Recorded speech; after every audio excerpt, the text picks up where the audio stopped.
What if the key to changing your life isn't motivation, but habit? In The Power of Habit, Charles Duhigg explores how habits form, how they shape our lives, and how we can change them. Backed by science and real-world stories, this book reveals how small shifts in behavior can lead to massive transformation. Let's break it down. The habit loop. At the core of every habit is what Charles Duhigg calls the habit loop, a simple but powerful cycle consisting of three parts: the cue, the routine, and the reward. The cue is any trigger that tells your brain to switch into automatic mode. It could be a time of day, a certain place, an emotional state, or even something you see or hear. This cue sparks the habit by prompting your brain to act without needing conscious thought. Next comes the routine. This is the behavior itself, the habit you perform in response to the cue. It could be anything from brushing your teeth, checking your phone, to biting your nails. Finally, there's the reward. This is the payoff your brain receives after completing the routine. Rewards can be tangible, like a piece of chocolate, or intangible, like a feeling of relief or satisfaction. This reward is what makes the loop stick, reinforcing the habit and encouraging your brain to remember it for next time. Over time, this loop becomes so ingrained that your brain skips the decision-making process altogether. It runs on autopilot, allowing habits to form naturally. This automaticity is why habits can be so hard to break, but also why they are so powerful in shaping our daily lives. Why cravings matter. Habits don't just persist because of repetition. They persist because of cravings. Cravings are the emotional or physical desires that drive us to seek out the reward at the end of the habit loop. Without a craving, the habit loop doesn't really get triggered or repeated. Duhigg illustrates this with the example of Pepsodent toothpaste. It wasn't the toothpaste's ability to clean teeth that made it wildly popular. It was the tingling sensation it left in users' mouths. That sensation became the reward people craved. The craving for that fresh, tingly feeling is what kept people coming back to Pepsodent again and again. This highlights an important point. If you want to change a habit, you need to understand what craving the habit is fulfilling. Once you identify the craving, you can learn to redirect it toward healthier or more productive behaviors. The golden rule of habit change. One of the most useful takeaways from The Power of Habit is Duhigg's golden rule for changing habits. You don't eliminate bad habits, you replace them. Because the brain is wired to follow the habit loop, simply trying to stop a behavior doesn't work. You need to keep the same cue and the same reward, but swap out the routine, the behavior itself, for a new, better one. For example, say you habitually reach for junk food every day at 3 p.m. The cue is the time of day. The reward is a break and a quick energy boost. Instead of giving in to the usual snack, you could replace the routine with a brisk walk or a healthy snack. You still honor the cue and get the same reward of a break and refreshment, but the routine becomes healthier. This approach respects how the brain works, making habit change more achievable and sustainable. The power of belief. Changing habits isn't just a mechanical process. It also requires belief. You need to believe that change is possible and that you can stick to it. This explains why support groups like Alcoholics Anonymous are so effective.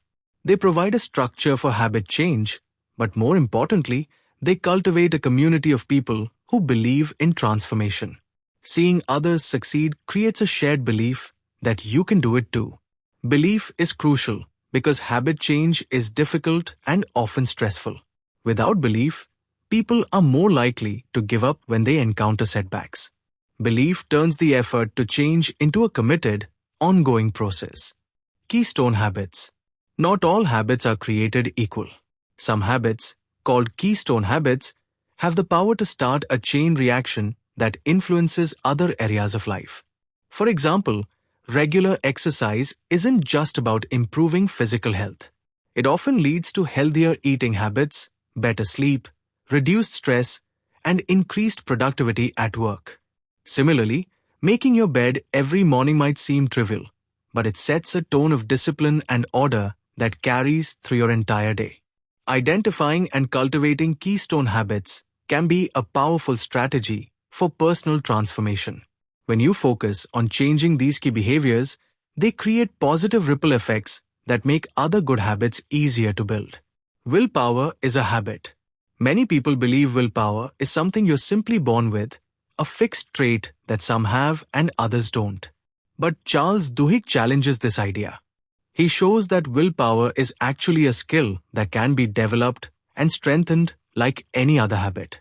Take companies like Starbucks, for example. They don't just expect employees to magically handle difficult customers. Instead, they train them with specific routines and responses for stressful situations. These routines help employees resist impulses like frustration or anger.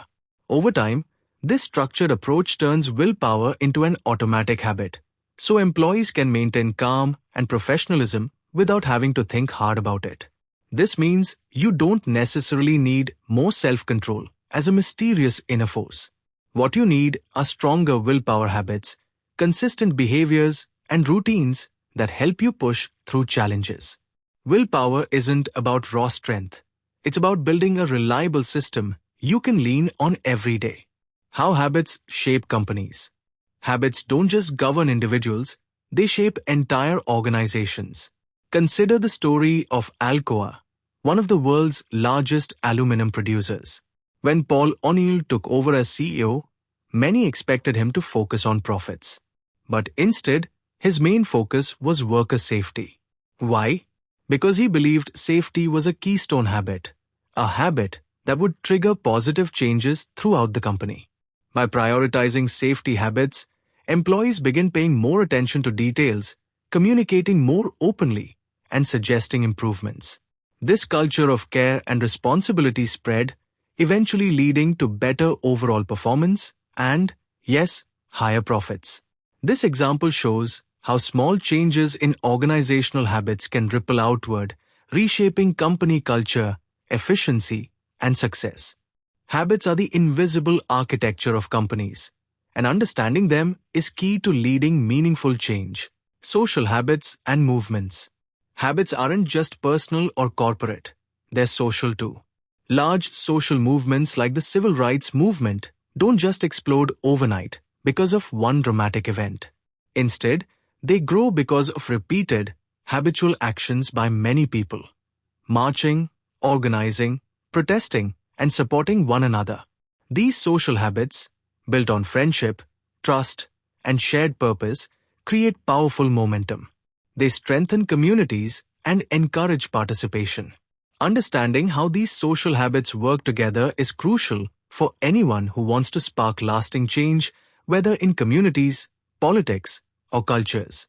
Movements are driven by the repetition of collective habits that reinforce identity and commitment, showing the profound role habits play in shaping history itself. Personal reflection. Reading The Power of Habit changed how I think about behavior entirely. Before, I believed that changing habits was all about sheer willpower. I thought if I just tried hard enough, I could overcome any bad habit. But more often than not, I failed. Now, I see habits as a loop of cue, routine, and reward. I ask myself, what is triggering this behavior? What craving or need is it fulfilling? And most importantly, how can I change the routine while still satisfying that craving?